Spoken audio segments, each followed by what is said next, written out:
Hello, everyone, and welcome to another edition of Big Money Talks with me, Big Money Drew Nicholas.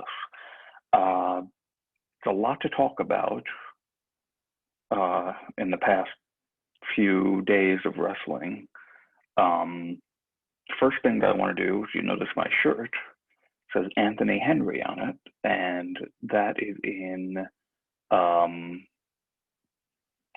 to show congratulations to Anthony Henry, who signed with WWE. Congratulations. I hope everything goes well for you. Anthony is a really nice guy. I met him in an Evolve show a few years back, and I have a picture somewhere, I think, on my computer. I gotta find it. And yeah, he was really super nice, and I wish nothing for the best for him, and congratulations once again. So yeah, so there's a lot of things to talk about. I'm not going to get too heated this time, but there's specifically something on the Raw side of things that I'm going to touch on. But first, I want to talk about the Elimination Chamber. It was actually a pretty good show. My main focuses are the two Elimination Chamber matches because they produced, let's say, the most newsworthy things. The SmackDown Elimination Chamber match opened the show, and Cesaro and Bryan started, which was not a combo that I had expected at first, but gosh, are they just so great together. They really are. And I loved every part of them, and Corbin was great, and Sammy was great, and Jey Uso was great, and Kevin Owens, and Daniel Bryan ended up winning, which was a shock to me, total shock. I really thought that I was going to be correct in my prediction that Kevin Owens was going to get that one last shot, and it didn't happen.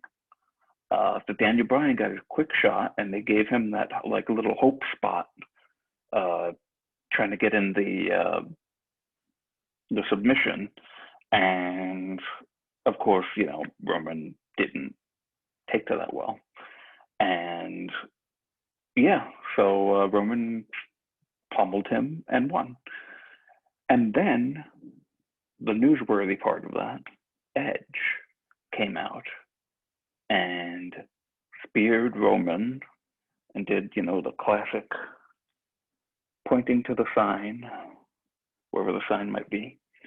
And yeah, so Roman Reigns and Edge is going to be the WrestleMania match.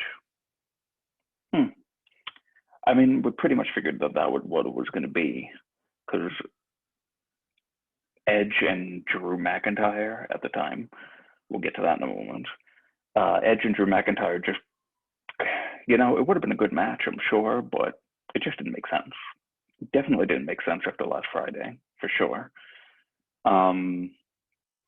So yeah, so Edge will be facing Roman at WrestleMania, and that's going to be fun. That's going to be really fun. Now, on the Raw side, that was an interesting Elimination Chamber match, because a lot of it really didn't matter in a sense. And so, all right. So, yeah, Randy Orton had nothing in there, pretty much. Like, he hit some moves, and then Kofi pinned him, and that was it. I didn't expect that at all. And then, Jeff Hardy was in the match, didn't really do anything of note, significance. Sheamus won the qualifier, the gauntlet on Raw, to come in last, and that really wasn't a benefit to him because only one guy was eliminated by the time his pod opened. So what a way to waste 50 minutes of Raw time on other people that could have been spotlighted. And then, Drew came in fairly early and cleaned house, and he did great, and so did AJ Styles. Now, the two interesting things, well, like the main, I guess, weird part that had happened was Omos was out, Omos, however you pronounce his name, and he opened the back of AJ's pod for him to get out and get into the match early after Randy Orton RKO'd, I think it was Jeff Hardy and Kofi, to just try and get an early pin and get them out. But they made one critical mistake, I think, in that. I don't know if it was just the timing, booking wise, or the timing of the in the moment live with the wrestlers. Omos takes the plexiglass backing off of AJ's pod, and then AJ scurries around the chamber to get in, but Orton was still standing at the door, and then AJ was like, oh well, let me stop and let me watch Orton slowly walk out, and then I'm just going to jump in and try and pin Kofi and pin Jeff. Oh well, need both of them kicked out. Oh well, that was kind of dumb, honestly. I didn't understand that because, one, in an elimination chamber, as with any type of like match where with a person who's first can make it through to the last person, you don't want to be the first person. You don't want to be early. You want to be as late as possible. That's with a gauntlet. That's with a Royal Rumble. And an elimination chamber match. Any type of a match like that, you don't want to be early. You want the people in the match before you beating each other up, wearing each other down, getting some pins and eliminating some, so that this way you have less people to face.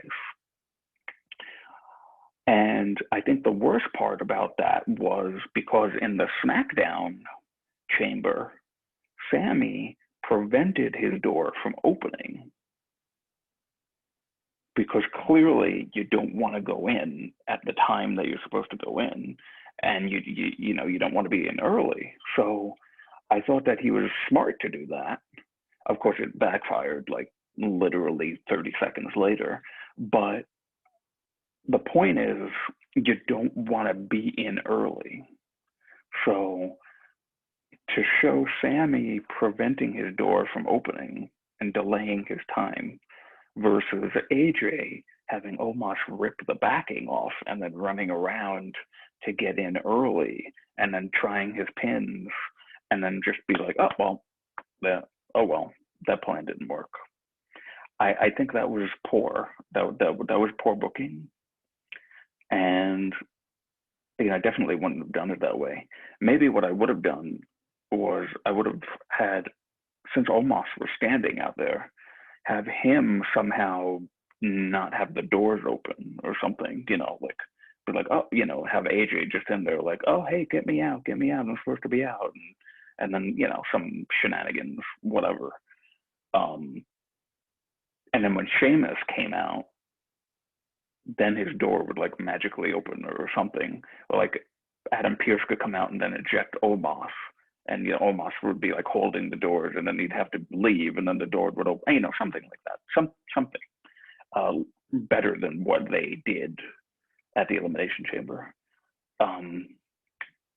But yeah, so that happened, and then Drew ended up winning, and then Bobby Lashley, who lost the United States title earlier in the pay-per-view, to Riddle, not by getting pinned by Riddle, by getting pinned by John Morrison.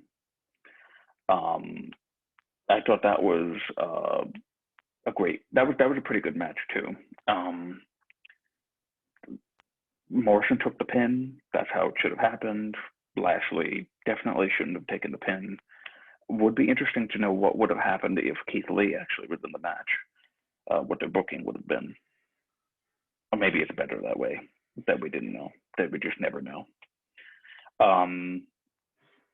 Yeah, so what ended up happening was Bobby Lashley attacked Drew for Miz to come down and cash in, which he did successfully, and Miz is the WWE champion. So, thoughts about that? Thoughts. There are thoughts. Firstly, it was smart for Miz to do that. They showed Miz and MVP talking in the back before the Raw Elimination Chamber match. I thought that was smart. He cashed in, he took advantage, and promised, as we found out on Raw, a shot, first dibs, basically, on a title match to Lashley for Lashley helping him cash in successfully. So that's good. That part I don't have a problem with at all. I think that made sense. Business deal. Okay. Now, here's where it gets a little shady for me. Let's just talk about, first of all, Miz. So I think the thing is that I don't have a problem necessarily with Miz being champion. I have a problem with how, and not the Lashley part, how he got to be champion right now. I was very, very upset with the Money in the Bank booking. Very upset after they took it off of Otis, because it was almost like they made it worse. They made Miz worse, like just unbearable. He's been awful for months, just totally unbearable. And I think that what ended up happening was this cash in now, it just didn't have any type of good feeling for me, regardless of it being sensible for Miz's character and what they did. Because this is technically his second cash-in, and I haven't seen a lot of people talking about that. It's almost like people actually forgot, which is what WWE wants, of course, that Miz actually cashed in already, and then they gave him back the briefcase, which really pissed me off, because essentially, while Morrison handed the briefcase to the referee at TLC, yes, Miz was in the match for the rest of that time until Drew retained, climbing up ladder, trying to grab the thing, fighting, And I said back then, that's a cash-in. That was a cash-in. And then they just gave him the briefcase back. That made no sense to me at all. And you're not going to convince me that this was a plan. They didn't have this planned out like this. It just, no, I'm sorry. I refuse to believe that. So, that's my main issue with this, is that he cashed in already, so he shouldn't have even had the briefcase anymore. Now, having said that, it does make sense to have this transitional Miz type of a thing, transitional championship, because it works with Miz's character. I've seen some people say that. I agree with that. However, this is where the other shady part comes in. Lashley came out and said, "You have an hour to give me my match, or I'm going to make your life a living hell."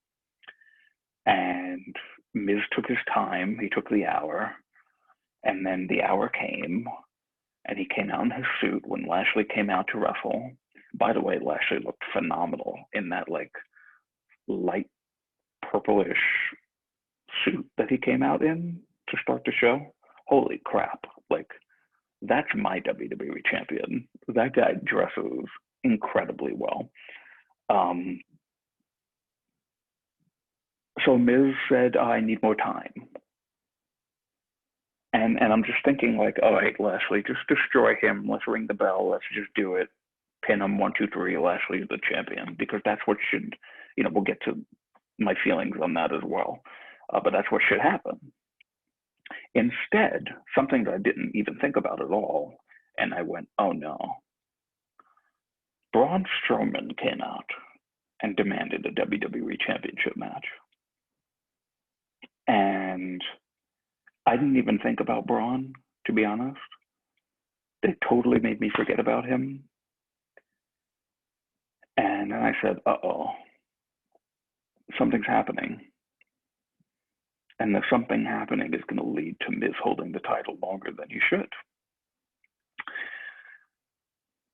Shane McMahon comes out and makes the match between Lashley and Braun for the main event of Raw, and the title match will be next week between Miz and Lashley. But if Braun wins that match, then he gets added and it becomes a triple threat next week. So immediately I'm like, oh, well, Braun's winning triple threat next week.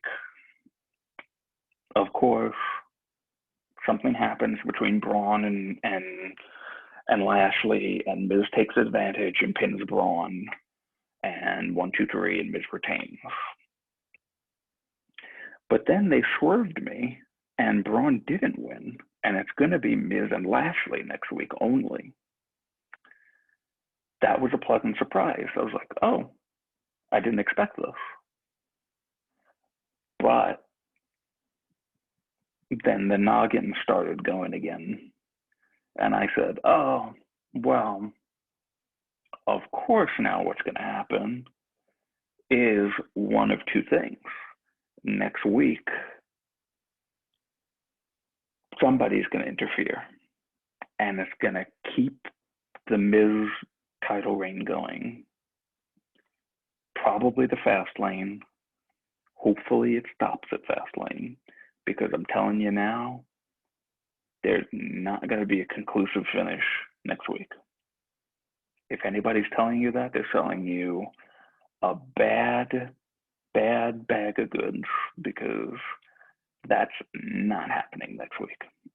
Lashley is not winning clean or winning at all. Nobody's probably winning that match, because that match is going to end in a DQ or a ref stoppage, because Braun will come out and be all monster and take somebody out, or Drew will come back and take somebody out. And one of two things can happen there. Either they take somebody out, ref stoppage, match ends, or DQ, or somebody interferes and then they do like it's behind the ref's back or something, or whatever, and then Miz retains. Miz is not walking away from Raw next week without the title. No way is there a decisive finish next week. I know that's not happening already, which puts me in a sour mood, because while yes, some things did surprise me, I was pleasantly surprised by Braun losing. I know that that's definitely something that's happening next week. There's definitely going to be an interference. There's going to be no convincing me otherwise. Until The only way that I will be convinced that that is not the case is if Lashley decisively wins next week and has the title in air and he is the official champion. That's the only way that I will believe that there will be a decisive finish and no shenanigans next week. But there's going to be shenanigans next week. Just accept it, everybody. It's going to be shenanigans, and the Miz reign is going to continue, at least to Fastlane. Hopefully it ends at Fastlane, because he should not go to WrestleMania as the champion. Sorry. It's not a thing that should happen. Because Bobby Lashley, like I said, Lashley is my WWE champion. Bobby Lashley has been booked so well the past few months, I mean, really since he got the US title, that it's almost like, people are saying The Miz deserves to be the WWE champion. Bobby Lashley deserves to be the WWE champion. If you really think about it. He is booked like a monster. The way that they give him this like viciousness, and I mean him and the Hurt Business, with MVP, it's been great. It's been so great, and it just feels like it's his time right now. It feels like he should be the WWE champion, and I happily would take that. Happily, I think he is phenomenal, and it's something that I hope happens next week, but I know it's not gonna, because it's WWE. There's gonna be an interference. So at Fastlane, okay, let Lashley win at Fastlane, and maybe, depending on how it goes, maybe he retains at WrestleMania. I don't know, but what I know is that he should be WWE champion, without a doubt. Now, having said that, there's a couple of other things that I want to talk about outside of WWE. Well, outside of Raw and SmackDown, at least. To continue with the WWE train, I'll just talk about this first. Adam Cole is a bastard. Hashtag Pat was right. I mean, we knew that Adam Cole was a bastard, really, but Pat McAfee, I'm not a huge fan of, but hashtag Pat was right. I can't deny that. You were right, Pat. Adam Cole is a bastard. Super kicked Finn Balor. He's super kicked Kyle O'Reilly. And now he's super kicked, low blowed, and then super kicked Roddy Strong. So the Undisputed Era is officially dead, which is a shame. Most likely, I'm sure Adam Cole is going to get the Undisputed Era music, like Roman Reigns got the Shield music. Yeah, so Adam Cole's a bastard. Rest in peace, Undisputed Era. And glad to see that, again, we touched on it last week because that, it happened last week. Glad to see that Kyle O'Reilly is okay and that he didn't end up having a seizure and that he's okay.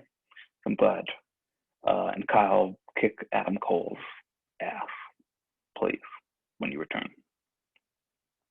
Now let's talk about AEW really quick. I watched AEW last night. We had no New Japan stuff this week. However, the main thing that I want to talk about, there's a couple of things. I like Sting coming out and Darby coming down on the oh god, I forgot the name of that thing, but you know what I'm talking about, and it was badass. Um, so that should be a fun match at Revolution, the street fight. Um, oh my goodness, the main event was great. Ray Phoenix and Lance Archer. Wow, I thought that Ray was going to win. Um, but okay, I mean, Lance Archer is really good. I've been enjoying him as a babyface. Um, but you know, the flippy guy, really great flippy guy like Ray, not being in a ladder match is a little upsetting. But I think Pentagon is in it. So okay, we'll see. We'll see what happens. It'll be fun. And then that's supposed to be a surprise person, so we'll see what the surprise is. Um, Now the other thing that I wanted to talk about was, we're going to have the exploding barbed wire death match, which should be unbelievable. Really, um, that'll be quite a thing to see. And I've never seen one of those before ever. So yeah, that's going to be really interesting. Um, I love too, actually, how Alex Marvez just shows up wherever Kenny Omega and Don Callis are. I just find that really funny, and I know that they're doing that on purpose, and I appreciate it. I know a lot of other people do too. It's just great. It really is great. Um, Kenny cut a Kenny cut a great promo, and then Moxley cut a great promo as well. Man, Moxley is just man, he is so great. Um, and now the last thing that I wanted to talk about with AEW is the Young Bucks and MJF and Jericho facing each other, because something interesting I didn't know was that there was going to be like a big tag team match aside from the MJF Jericho and Young Bucks. It looked like it was going to be some sort of eliminator. I really didn't catch 100% what it was, but I saw that Santana and Ortiz were in it. Now, I have an interesting way of doing this, because I think it's time to get the titles off the Young Bucks, so this way the Young Bucks can focus on the Kenny Omega and Good Brothers stuff. I think what might end up happening is, I think that MJF and Chris Jericho are going to win at Revolution, and then Proud and Powerful, Santana and Ortiz, are going to win that tag team match, that big tag team match, whatever type of a match it is. And I wonder if that's how we start to get a real breakdown in the Inner Circle, because I think that then it would make Santana and Ortiz like number one contenders, in a sense, to the tag titles that now MJF and Jericho are holding. And I think that would create some good, drama and maybe a little bit of animosity in the Inner Circle, having the tag team of the Inner Circle originally in Santana and Ortiz, now looking at this made up tag team of MJF and Jericho and being like, hey, maybe Sammy was right. Maybe, if you don't give us this match, we're going to walk out too. And I just think that would be an awesome thing to do. So I'm hoping that is the direction that's going in, because I think I had mentioned it last week that the Inner Circle in the COVID times of wrestling with AEW. It's always had its ups and downs, and it's not it's like an uptick right now. But I think that what would even add to it is this teasing of dissension further, not just with now that Sammy is gone, there was the MJF and Sammy thing, but now having the whole group be torn apart, almost like an NWO Wolfpack type of a deal, where Santana and Ortiz now want those tag titles, even though it's on MJF and Jericho, and they demand a title match for winning this match at Revolution, and that be the catalyst for them leaving if they don't get their way. I think that would show some good personality with them. I mean, they would have amazing personality, but they've always kind of been like in the back a little bit, and I haven't liked that. I haven't appreciated that. They came in as the tag team for the Inner Circle, and then they were never really given title shots, and then they just had the title shot, which they lost, of course, to the Young Bucks. But there should be some animosity brewing for MJF and Jericho being able to do this when they're the tag team of the Inner Circle. They should be the ones getting the title matches. So it'll be interesting to see what happens with that. But that's what I would do. I don't think that that's what's going to end up happening, but I would like for that to happen because Santana and Ortiz are phenomenal, and I just want them to win. I want them to win titles, and I want them to be, the head of the tag division there.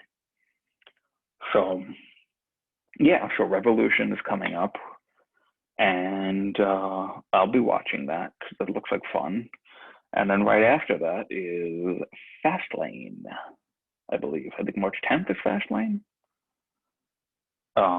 Which, why are they doing a pay-per-view a couple of weeks before WrestleMania, which is a 2-night event? I don't know. This is WWE. That's what they do. It's a little weird, but whatever. I will be recapping it all on CageSideSeats.com. You can follow me at Big Money Drew on Twitter, and like I said, I write the Raw, SmackDown, and main roster pay-per-view recaps on CageSideSeats.com. You can go check out my stuff there. Throw me a like, hit the subscribe button. If you've watched this, thank you so much. You know what? The last thing I wanted to mention too was Big Show. Big Show signed an AEW contract. Whoa. I have to mention this before I get out of here. Yeah, that's insane because I did not expect something like that at all. Really, somebody of like WWE, real like a main WWE guy jumping like that. That would have been like Edge going to AEW, honestly. Like, that's just a huge shock. And he's going to be doing commentary for a new dark show called AEW Dark no, not Revolution, that's the pay-per-view. AEW Dark Elevation, I think it's called, on Monday nights at 7 p.m. And then the regular Dark is Tuesdays at 7 p.m. So he's going to be a commentator for the new Dark show. And then he's also technically signed on as a wrestler as well. And I saw Cody Rhodes' tweet yesterday of like, oh, he's coming in as a face, I think, because, of the million face turns and heel turns that show has had. So Paul White, officially, Paul White, of course, his name, has joined AEW. So that's really cool. I'm interested to see in what they do with that because